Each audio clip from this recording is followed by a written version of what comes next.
ಸಿರಿಗನ್ನಡವೇ ನನ್ನ ಉಸಿರಾಗಿರಲಿ, ಸ್ವರ್ಗಲೋಕವೇ ಕೊಟ್ಟರೂ ಬೇಕಾಗಿಲ್ಲ, ಕನ್ನಡ ಮರೆತೆಂದು ಬದುಕುವುದಿಲ್ಲ. ಭಾರತದಲ್ಲಿ ಅತಿ ಹೆಚ್ಚು ಸಂಭಾವನೆ ಪಡೆಯುತ್ತಿರುವ ನಟರು ಯಾರು? ದಳಪತಿ ವಿಜಯ್ ತಮ್ಮ ವೃತ್ತಿ ಬದುಕಿನ ಕಡೆಯ ಚಿತ್ರಕ್ಕೆ 275 ಕೋಟಿ ರೂಪಾಯಿ ದೊಡ್ಡ ಮೊತ್ತ ಪಡೆಯುವ ವ್ಯವಹಾರ ನಡೆದಿದೆ ಎಂದು ಒಂದು ಮೂಲ ಹೇಳುತ್ತದೆ. ಪುಷ್ಪ 3 ಚಿತ್ರಕ್ಕೆ ತೆಲುಗು ನಟ ಅಲ್ಲು ಅರ್ಜುನ್ 300 ಕೋಟಿ ಸಂಭಾವನೆ ಪಡೆಯಲಿದ್ದಾರೆ ಎನ್ನುವ ಮಾಹಿತಿಯೂ ಚಾಲ್ತಿಯಲ್ಲಿದೆ. ಇನ್ನು ಶಾರುಖ್ ಖಾನ್, ಸಲ್ಮಾನ್ ಖಾನ್ರಂತಹ ನಟರು 200 ಕೋಟಿಯವರೆಗೆ ಸಂಭಾವನೆ ಪಡೆಯುತ್ತಾರೆ ಎನ್ನುವ ಲೆಕ್ಕಾಚಾರವೂ ಇದೆ. ಹಾಗಿದ್ದರೆ ಇವರಲ್ಲಿ ಅತಿ ಹೆಚ್ಚು ಸಂಭಾವನೆ ಸಂದದ್ದು ಯಾರಿಗೆ ಎಂಬ ಇನ್ನೊಂದು ಪ್ರಶ್ನೆ ಎದುರಾಗುತ್ತದೆ. ವಾಸ್ತವದಲ್ಲಿ ಇದುವರೆಗೆ ಒಂದು ಚಿತ್ರಕ್ಕೆ ಅತಿ ಹೆಚ್ಚು ಸಂಭಾವನೆ ಪಡೆದಿರುವ ಭಾರತದ ನಟರಲ್ಲಿ ಇವರು ಯಾರೂ ಇಲ್ಲ. ಅದು ಇದುವರೆಗೆ ರಜನಿಕಾಂತ್ ಅವರ ಹೆಸರಲ್ಲೇ ಇದೆ ಎಂದು ಇತ್ತೀಚೆಗೆ ಸಿನಿಮಾ ವಲಯದಲ್ಲಿ ಚರ್ಚೆಯೊಂದು ನಡೆಯುತ್ತಿದೆ. ಸಂಭಾವನೆಯ ವಿಷಯವನ್ನು ಬಹುತೇಕ ನಟರು ಗುಟ್ಟಾಗಿಯೇ ಇಟ್ಟುಕೊಳ್ಳುತ್ತಾರೆ. ಅಧಿಕೃತವಾಗಿ ಅದನ್ನು ಪ್ರಕಟಿಸುವುದು ಅಪರೂಪ. ಜೈಲರ್ ಚಿತ್ರ ರಜನಿಕಾಂತ್ ಅವರಿಗೆ ದೊಡ್ಡ ಗೆಲುವನ್ನು ತಂದುಕೊಟ್ಟಿತು. ಬಹಳ ಸಾಧಾರಣ ಎನಿಸುವ ವಸ್ತುವಿನ ಚಿತ್ರವನ್ನು ಸ್ವರ ಸಂಯೋಜಕ ಅನಿರುದ್ಧ್ ರವಿಚಂದ್ರನ್ ತಮ್ಮ ಹಿನ್ನೆಲೆ ಸಂಗೀತದಿಂದ ದೊಡ್ಡ ಮಟ್ಟಕ್ಕೆ ಮೇಲೆತ್ತಿದರು ಎಂದೇ ರಜನಿಕಾಂತ್ ಅವರು ಹೇಳಿದರು.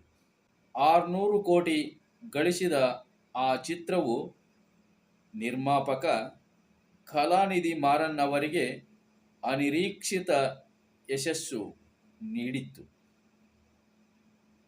ಅವರು ಖುಷಿಯಲ್ಲಿ ರಜನಿಕಾಂತ್ ಅವರಿಗೆ ಇನ್ನೂ 100 ಕೋಟಿ ನೀಡಿದರು. ಇದಕ್ಕೆ ಮೊದಲು ರಜನಿಕಾಂತ್ ಅವರಿಗೆ ಪ್ರಸಾರದ ಹಕ್ಕು, ವಿತರಣೆ ಹಕ್ಕು, ಸಂಭಾವನೆ ಎಲ್ಲವನ್ನು ಸೇರಿ 110 ಕೋಟಿ ನೀಡಲಾಗಿತ್ತು. ಅಲ್ಲಿಗೆ ಅವರಿಗೆ ಒಟ್ಟು 210 ಕೋಟಿ ಸೇರಿದಂತೆ ಆಯಿತು. ಲೋಕೇಶ್ ಕನಕರಾಜ್ ನಿರ್ದೇಶನದ ಕೂಲಿ ಬಹುಭಾಷಾ ಚಿತ್ರದಲ್ಲಿ ರಜನಿ ಈಗ ಅಭಿನಯಿಸುತ್ತಿದ್ದಾರೆ.